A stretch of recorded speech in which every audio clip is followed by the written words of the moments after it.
Al-Mukarram Dr. Hidayat Nur Wahid telah siap. Kami ingin mendengarkan pendapat, saran, dan sentilan dari guru kita bersama. Tafadhal, Ustaz Dr. Hidayat Nur Wahid. Baik. Ustaz Bakhtiar Nasir Habibullah, Ustaz Haikal Hasan, Ustaz Abdul Khair Habibullah, dan ahbabuna jami'an fi FPI, fi HRS Center, dan seluruh peserta webinar yang semuanya saya hormati. Assalamualaikum warahmatullahi wabarakatuh. Waalaikumsalam warahmatullahi wabarakatuh. Alhamdulillahirabbil alamin, assalatu wassalamu ala qaidina wa qudwatina sayyidina Muhammadin asyrafil anbiya'i wal mursalin wa ala azwaji ummahatil mu'minin wa ala alihi thayyibin wa ala ashabihi mardiyyin wa ala man ittaba'ahum bi ihsanin ila yaumiddin. Wa qala Allah azza wa jalla fi kitabil aziz, a'udzu billahi minasyaitonir rajim. Yamsaskum qarhun faqad massal qauma qarhum mithluh wa tilkal ayyamu nudawiluha bainan nas wa liya'lamallahu alladziina aamanu wa yattakhidha minkum syuhada wallahu la yuhibbudz zalimin wal yumahhisallahu alladziina aamanu wa yamhaqal kafirin. Sadaqallahu azim wa sadaqa rasulun nabiyil karim wa nahnu ala dzalika minal mu'minin. Hadrat al-mukarramin wal muhtaramin, al-ahbab jami'an. Mohon maaf saya baru bisa gabung sekarang karena tadi bersama dengan Pak Din, Prof. Amal, dan kawan-kawan dari Gontor melakukan hadarah. Pak Bakhtiar Nasir juga mestinya bersama kita di sana, tapi beliau di sini dulu. Saya muncul sekarang, jadi mudah-mudahan masih bisa melanjutkan apa yang tadi disampaikan oleh Ustaz Bakhtiar Nasir. Jadi secara prinsip tentu semua orang mengenal dengan baik tentang Habibuna Habib Muhammad Rizik Syihab. Tapi tidak semua orang yang mengenal baik itu kemudian bisa memposisikan beliau secara baik. Suatu ketika dalam ceramah, dalam dialog dengan Pak Jaya Suprana di kanal khusus beliau, setelah ngobrol panjang, kemudian beliau bertanya, Pak Ustadz, saya penasaran dengan Habib Rizik Syihab. Bisa nggak saya diketemukan dengan beliau? Saya bilang, siap, bisa. Saya bilang, karena beliau adalah tokoh yang sangat terbuka dan biasa bertemu dengan tokoh siapa saja. Akhirnya saya komunikasikan dengan Habib Rizik Syihab dan beliau berkenan untuk menerima Pak Jaya Suprana, dan terjadilah pertemuan itu. Dan setelah itu Pak Jaya Suprana menyampaikan dalam kesaksian yang beliau sampaikan juga dalam dialog dengan Pak dari tokoh PDIP ini, beliau menyampaikan betapa ternyata Habib Rizik Syihab adalah tokoh yang begitu luar biasa, sangat terbuka, sangat menghormati siapapun, termasuk juga yang dari kalangan non-muslim sekalipun, sangat cinta dengan Indonesia, dan sangat menghendaki agar kita semuanya bisa maju bersama, damai sejahtera di negeri yang kita cintai yang bernama Indonesia. Siapapun kita, apapun latar belakang suku kita, apapun latar belakang agama kita, apapun latar belakang organisasi kita, kita bisa bersama-sama. Maka atas dasar itulah kemudian Pak Jaya Suprana kemudian dalam dialognya dengan Pak Permadi menyampaikan betapa juga Pak Habib Rizik Syihab adalah tokoh yang demikian amat sangat positif yang tidak beliau perkirakan sebelum beliau bertemu langsung dengan Habib Rizik. Tapi setelah bertemu terjadilah sebuah pemahaman dan fakta yang beliau dapatkan berbeda dari apa yang dikesankan, yang diframingkan, yang difitnahkan tentang beliau yang seolah-olah eksklusif, yang seolah-olah intoleran, yang seolah-olah tidak cinta Indonesia, yang seolah-olah anti Indonesia, yang seolah-olah anti kepada non-muslim. Ternyata semuanya itu adalah kebohongan, semua itu adalah berita tidak benar, semua itu adalah sesuatu yang tidak sesuai dengan fakta. Jadi saya ingin menyampaikan bahwa ini adalah salah satu daripada kesaksian nyata gitu yang saya terlibat di dalam menghadirkan kesaksian itu, karena saya yang mengkomunikasikan antara Habib Rizik dengan Pak Jaya Suprana. Dan saya ingin mengatakan bila demikian kondisinya, maka terlalu banyak memang salah paham dan salah informasi, disinformasi, fitnah dan lain sebagainya yang kemudian begitu menyelimuti pola hubungan dan sekaligus juga pola komunikasi tentang Habib Rizik. Termasuk juga kaitannya dengan posisi beliau yang sekarang sedang berada di Mekah. Waktu saya jumpa dengan beliau, saya silaturahim dengan beliau di Mekah, seperti yang disampaikan oleh Ustaz Bahtiar Nasir, dan saya yakin juga didapatkan oleh siapapun yang silaturahim dengan beliau untuk bertemu dengan beliau di kediaman beliau atau di tempat mungkin beliau di Mekah, kita akan dapatkan bahwa beliau sama sekali tidak ada kondisi yang seolah-olah kemudian membayangkan beliau yang tertekan, beliau yang sedih, beliau yang kemudian menjadi seolah-olah tidak bisa berbuat yang baik untuk kebaikan kemaslahatan umat, kemaslahatan bangsa. Bahkan beliau selalu menyemangati agar kita selalu cinta ulama, cinta Indonesia, melakukan yang terbaik untuk bangsa, melakukan yang terbaik untuk Indonesia, menghadirkan segala kemaslahatan untuk bangsa. Beliau dari sana justru menyemangati agar kita memberikan yang terbaik bagi umat, bagi bangsa, bagi negara.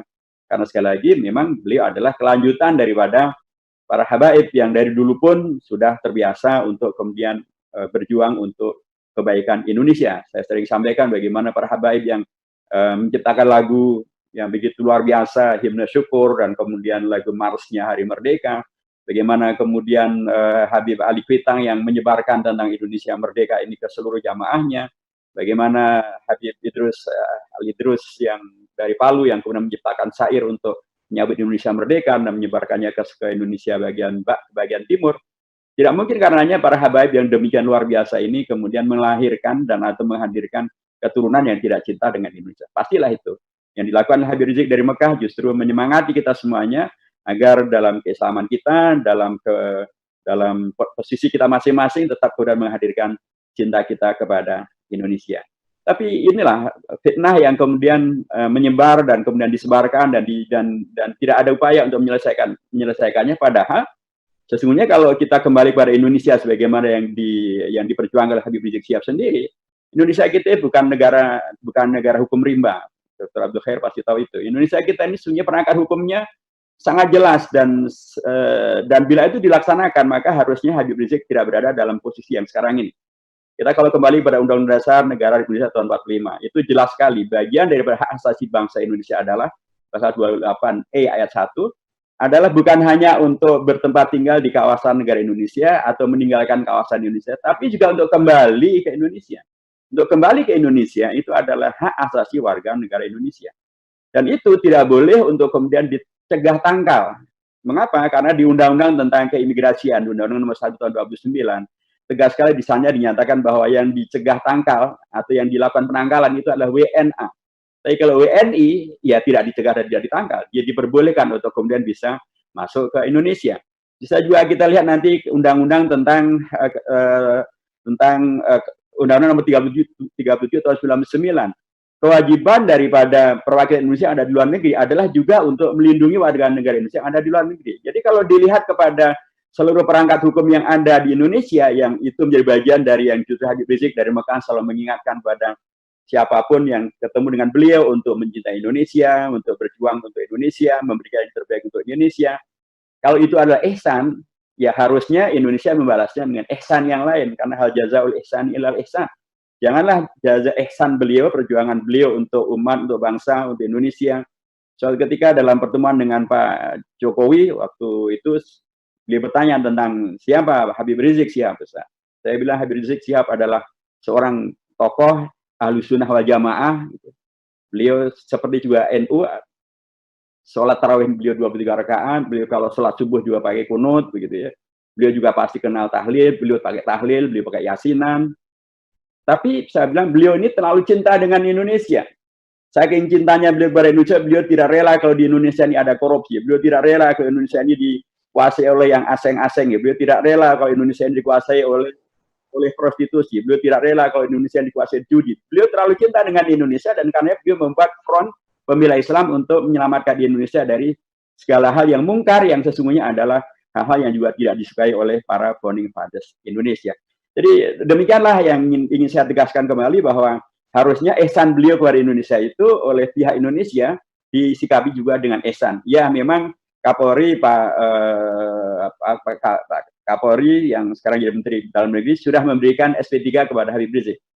Harusnya ini kemudian bisa ditindaklanjuti menjadi satu hal yang memastikan bahwa kalau beliau memang berkehendak atau berkenan untuk pulang ke Indonesia, maka kepulangan beliau ke Indonesia adalah kepulangan yang terhormat, kepulangannya karena memang beliau tidak mempunyai kesalahan apapun, kepulangannya karena beliau memang sudah di SP3, dan jangan kemudian dilakukan tindakan-tindakan yang tidak sesuai dengan hukum yang ada di Indonesia itu sendiri. Yang terakhir yang disampaikan dalam kesempatan yang membahagiakan ini, insya Allah,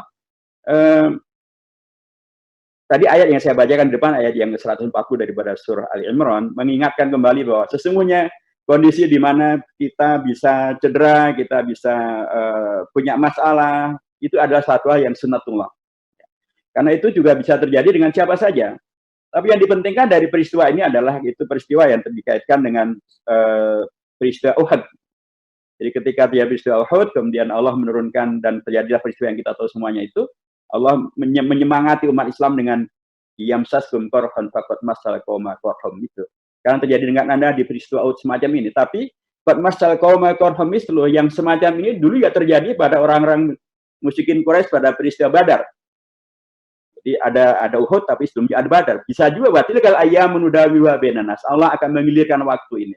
Kadang Uhud, kadang Badar, dan begitu seterusnya. Dan lebih dominan tentu adalah pada peristiwa Badarnya.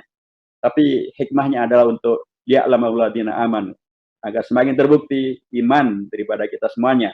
Habib Rizik di Mekah tetap bisa melaksanakan perannya, amar ma'ruf nahi mungkarnya, menyampaikan taklimnya, silaturahimnya, khidmah pada umatnya, termasuk juga khidmah kepada Indonesia, tetap beliau bisa lakukan. Bayat kita bingung syuhada, menjadikan kita semua sebagai syuhada. Syuhada di sini mempunyai dua makna. Biar syuhada karena mati syahid, maupun syuhada sebagai pemberi kesaksian tentang yang benar bagaimana, yang tidak benar bagaimana, mengkoreksi negara, mengkoreksi siapapun yang tidak melaksanakan ketentuan hukum perlu diingatkan. Dan saya di waktu di Komisi 1, saya juga terus sampaikan hal ini secara langsung kepada Menteri Luar Negeri, kepada pihak-pihak yang punya kewenangan untuk bisa menyelesaikan masalah ini. Kita bingung syuhada, wallahu la yuhibbul dzalimin. Allah menghendaki agar dari peristiwa ini yang hadir memang adalah keadilan. Dan keadilan itu adalah suatu kata yang di dalam Pancasila diulangi sampai 2 kali.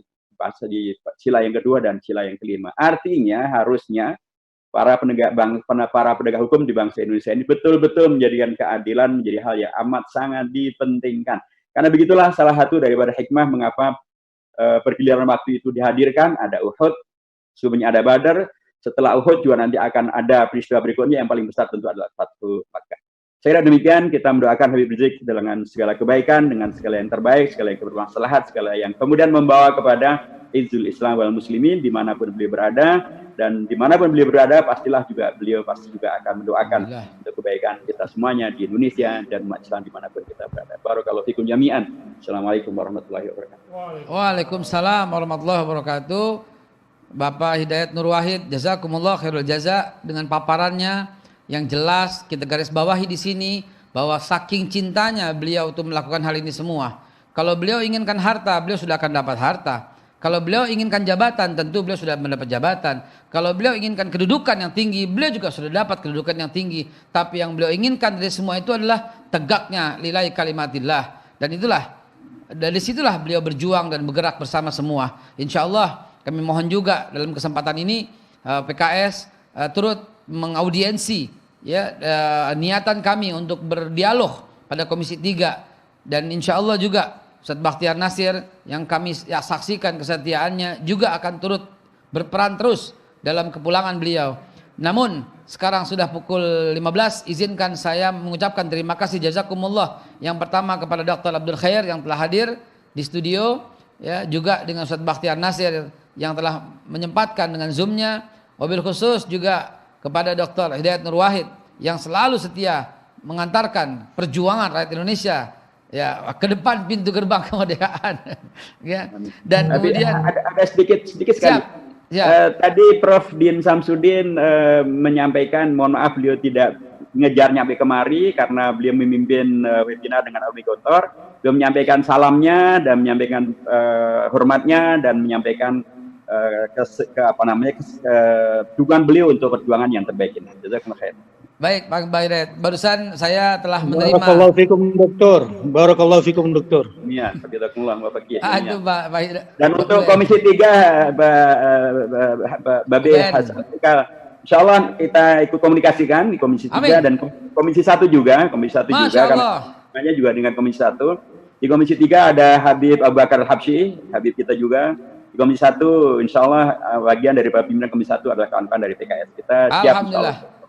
Nanti surat secara resmi akan kami layangkan akan kami ajukan, dan insya Allah dengan statement ini yang dilihat oleh semua ini sebagai bukti bahwa kita semua mencintai dan menanti negara untuk turut andil ya, untuk segera mengambil langkah-langkah yang diperlukan